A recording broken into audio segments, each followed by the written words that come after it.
Fala aí galerinha do YouTube, beleza? Aqui é o Rodrigo do canal Mix do Digo, trazendo mais um vídeo para você.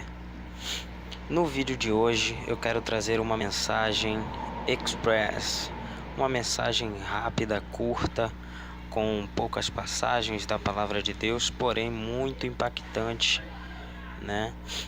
E edificante também para as nossas vidas, tanto para a sua vida que está ouvindo, vendo esse vídeo, quanto para a minha vida também. Então, sem demora, vamos partir para o vídeo. O tema da mensagem de hoje será: Jesus não veio trazer paz, mas sim dissensão. Esse é o tema da mensagem de hoje express, beleza? Então, sem mais delongas, vamos iniciar esta mensagem edificante da parte de Deus. Primeiramente, precisamos entender o que é dissensão. Dissensão é conflito, né? Conflito é separação, certo? Então, tudo isso tem a ver. Dissensão é separação, conflito, tudo isso é semelhante, certo? Entendido o que é dissensão, vamos partir para a leitura. Aqui no Evangelho de Mateus, capítulo 10, vamos no versículo 35, no versículo 34. E como eu sempre falo em todos os meus vídeos, leia sempre todo o contexto antes e depois, tá? Por quê? Porque aqui eu só separo os versículos principais, os textos principais, para que o vídeo não fique muito prolongado, tá? Então fica essa dica aí. Sempre leia o contexto antes e depois de cada passagem que for lida na palavra de Deus, seja lida por mim, seja lida na igreja, no culto, em qualquer lugar. Sempre leia o contexto antes e depois para você entender, tá? Nunca se baseie no versículo isolado, ou nunca estude somente um versículo isolado, porque isso traz muita confusão e isso traz muitos problemas, né? Porque no versículo isolado não tem entendimento, então a pessoa ela entende errado, tá? Ela entende errado. Salvo alguns casos que realmente o versículo é isolado, como em Provérbios, né? Mas não vem ao caso agora.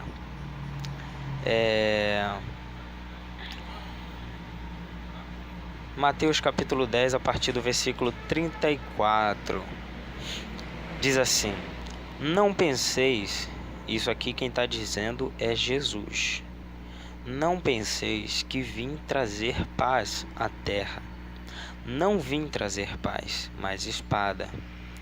Porque eu vim pôr, colocar em dissensão o homem contra seu pai, a filha contra sua mãe, e a nora contra sua sogra. E assim os inimigos do homem serão os da sua própria casa. Quem ama o pai ou a mãe mais do que a mim não é digno de mim. E quem ama o filho ou a filha mais do que a mim não é digno de mim. E quem não toma sua cruz e não segue após mim não é digno de mim. Então vemos aqui que Jesus ele diz que não veio trazer paz, né? Que ele fala aqui para os ouvintes: vocês estão pensando que eu vim trazer paz? Eu não vim trazer paz, eu vim trazer espada, eu vim trazer conflito, eu vim trazer separação, dissensão. É isso que ele veio trazer, né? Não de vontade própria, né? Não de propósito, mas consequentemente com a vinda dele, com a presença de Deus, existe o conflito, existe a dissensão, existe a separação, certo? Tudo isso a gente vai entender no decorrer da leitura, tá? Agora, por que que a presença de Deus causa dissensão. Por que a presença de Deus causa separação, causa conflito? Vamos entender isso aqui na segunda carta de Paulo aos Coríntios, no capítulo 6, versículo 15. Tá? Aqui no capítulo 15. Versículo 14. Não vos prendais a um jugo desigual com os incrédulos, pois que sociedade tem a justiça com a injustiça? Ou que comunhão tem a luz com as trevas? Que harmonia há entre Cristo e Belial? Ou que parte tem o crente com o incrédulo? E que consenso tem o santuário de Deus, nós, com ídolos?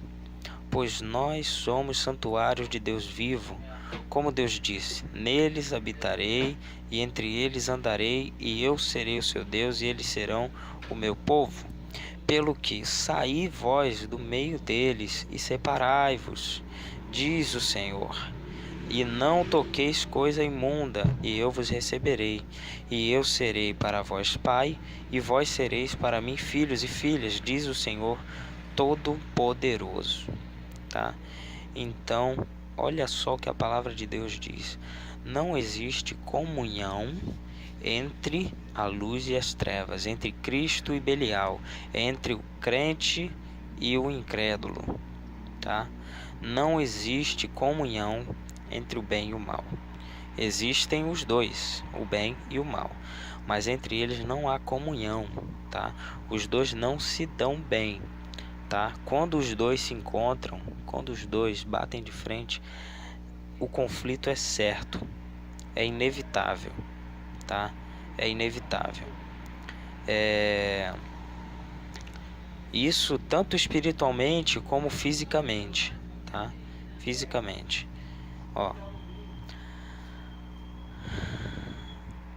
Por que não existe comunhão entre os dois? Olha só. A falta de comunhão causa dissensão, separação, causa conflito. A falta de dissensão, conflito, causa a comunhão. Por quê? Quando você não está junto, está separado. Quando não está separado, está junto. Ou é um ou é outro, certo? Quando não está em comunhão, está em dissensão, está em conflito, certo? Aí eu separei um exemplo aqui para ilustrar, essa parte da comunhão e da dissensão. A simples presença de um membro da família que serve a Deus e tem a presença de Deus, aquela pessoa ali que não vou dizer que está 24 horas na igreja, mas que sempre está adorando a Deus, sempre está louvando, lendo a palavra, buscando, orando, jejuando, está sempre evangelizando, pregando a palavra, falando de Jesus, da salvação. Essa pessoa ela tem a presença de Deus, certo? Então, quando ela está num lugar onde as outras pessoas não servem a Deus, ela incomoda. Mesmo estando quieta no lugar dela, ela incomoda. O simples fato dela já estar ali, ela já incomoda. Porque isso tudo parte do mundo espiritual, tá? Às vezes você olha para uma pessoa, você não sabe se ela é cristã, se ela não é. Você não sabe se a pessoa é budista, não sabe se ela é ateu. Você não sabe. Mas espiritualmente, os espíritos sabem. Os espíritos de Deus, os anjos, e os demônios, eles sabem, tá? Eles sabem. Eles sentem, porque quando a pessoa é de Deus, tem a presença de Deus, Deus está com ela. Ela tem sobre ela a presença de Deus. Ela tem sobre ela, espiritualmente, uma luz ao redor dela, certo? Quando a pessoa não é de Deus, ela não tem, ao redor dela tem escuridão, tem trevas, certo? Então, às vezes isso é tão forte no mundo espiritual, tão forte, que causa incômodo na vida física, no mundo físico, no mundo material, certo? Então, a pessoa que serve a Deus, às vezes ela tem um encontro em família, um almoço, e se ali no meio tiver alguém que não serve a Deus, a pessoa fica incomodada. E quanto mais pessoas tiverem que servem a Deus, por exemplo, um almoço em família com 10 membros da família, né? 10 membros da família se reuniram e somente 2 deles não servem a Deus, ou seja, 8 membros da família que se reuniram ali dos 10 servem a Deus, e desses 10, 2 membros não servem a Deus, não vão à igreja, não oram, não buscam, não querem saber de Deus. Então eles não têm sobre eles a presença de Deus, e eles ficam incomodados com simplesmente a presença daquela pessoa que serve a Deus. E quando aquela pessoa que serve a Deus é de certa forma abençoada, é próspera, se dá bem na vida, a pessoa que não serve a Deus, ela sente ódio, ela sente inveja, certo? Então ela se incomoda muito.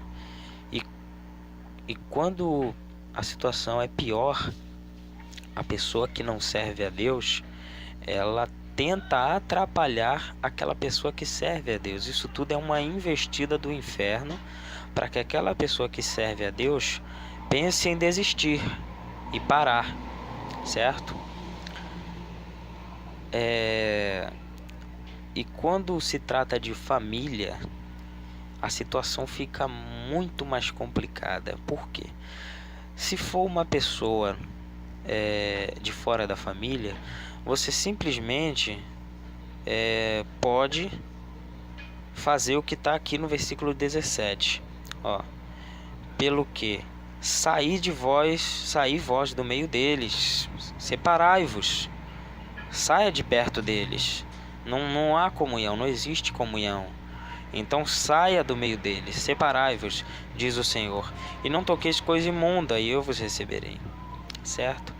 Então, quando não é uma pessoa da família, um membro da família, isso aqui fica muito mais fácil fazer, certo? Agora, quando se trata de família, aí já é mais complicado.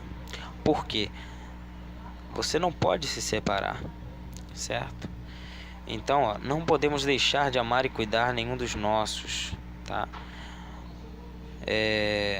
Vamos voltar lá em Mateus,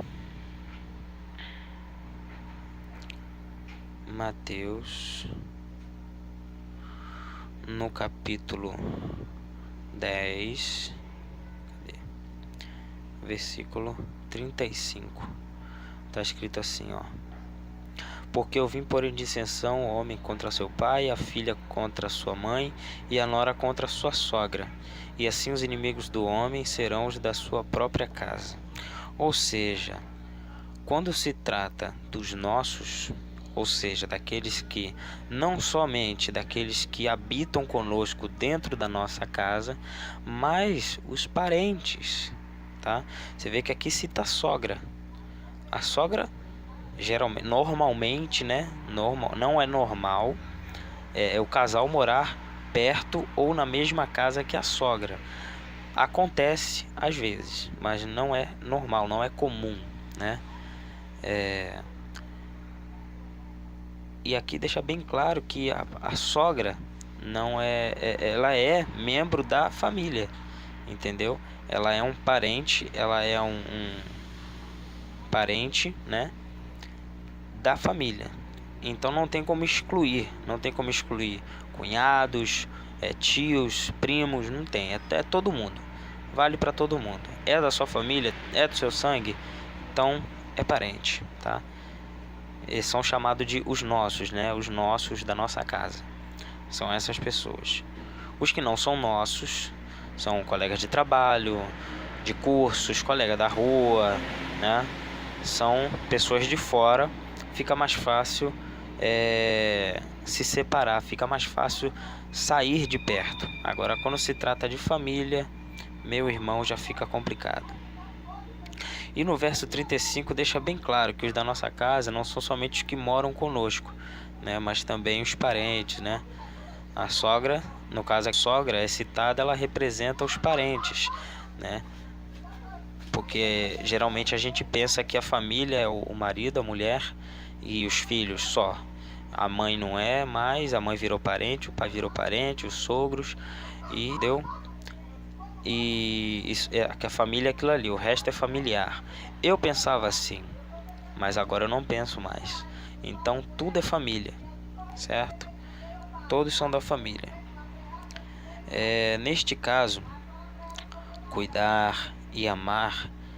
Como é que se cuida e ama um parente, um familiar que não serve a Deus e está sempre te atacando? Você tem que pregar a palavra de Deus, tem que orar por aquela vida, por ele, por ela, seja quem for. E o principal de tudo, o principal, o mais importante, ser exemplo. Nós temos que dar exemplo. Nós temos que ser exemplo em tudo que pregamos, em tudo que falamos, certo? Se você prega Jesus, então você tem que fazer o máximo de esforço possível e impossível para sempre você estar de acordo com a palavra, nunca cometer nenhum delito, principalmente na frente daquele familiar que não serve a Deus. Por quê? No primeiro escorregão, a pessoa vai fazer um alvoroço com aquilo ali, certo? Ela vai pegar aquilo ali, ela fica esperando, ela é paciente, o diabo é paciente, né? Infelizmente é uma qualidade que ele tem, ele é muito paciente. Então ele espera o momento certo, mas meu irmão, na hora que você cai, ele faz uma arruaça, ele destrói, certo? Ele acaba com o nome da pessoa, aquela pessoa que tem um nome já é conhecida lá. O diabo ele destrói a pessoa todinha, né?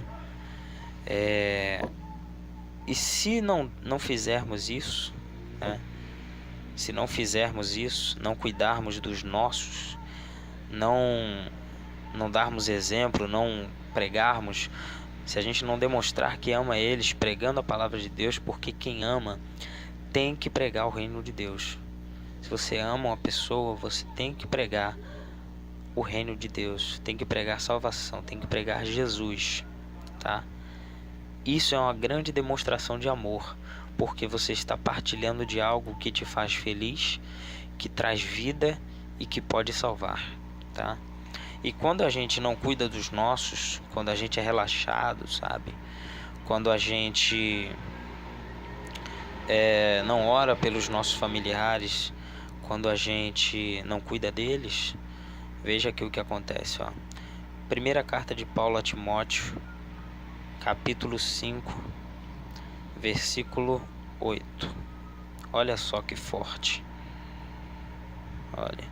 Mas se alguém não cuida dos seus, tá? Dos da sua casa, e especialmente dos da sua família, tem negado a fé e é pior do que o incrédulo. Meu irmão, imagina uma pessoa incrédula que não crê em Jesus, não acredita em Deus, só faz coisa errada e não quer nem saber de nada. A pessoa que não cuida dos seus familiares, dos da sua família, é pior do que o incrédulo, tá?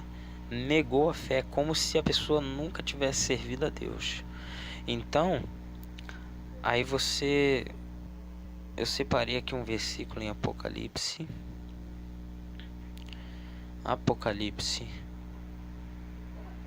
capítulo 21.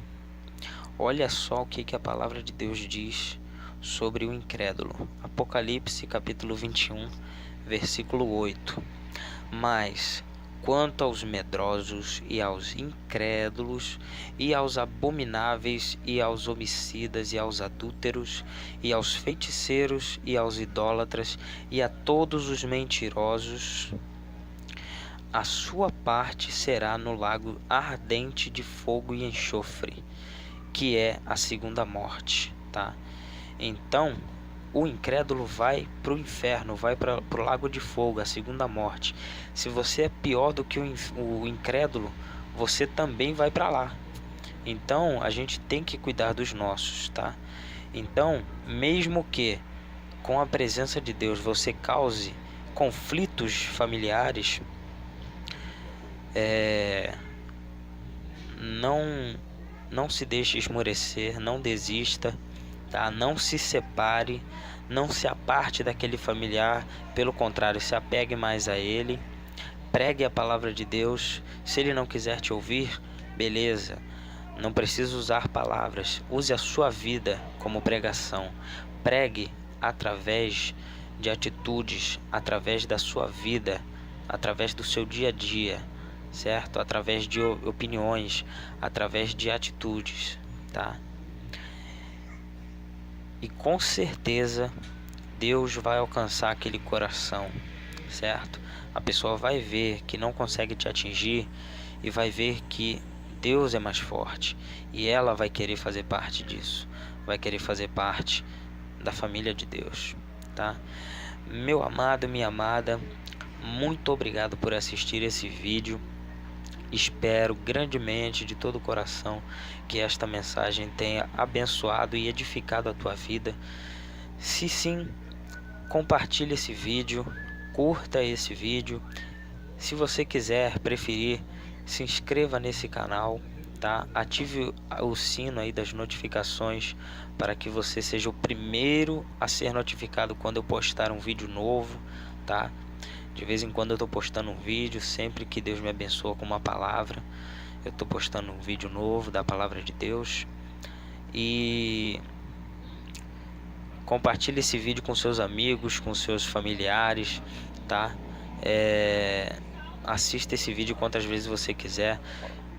Se você quiser, deixe o seu comentário, eu vou responder com muito prazer o seu comentário, tá? Então eu vou ficando por aqui, essa mensagem express, tá? E que Deus abençoe você e a sua família em nome de Jesus.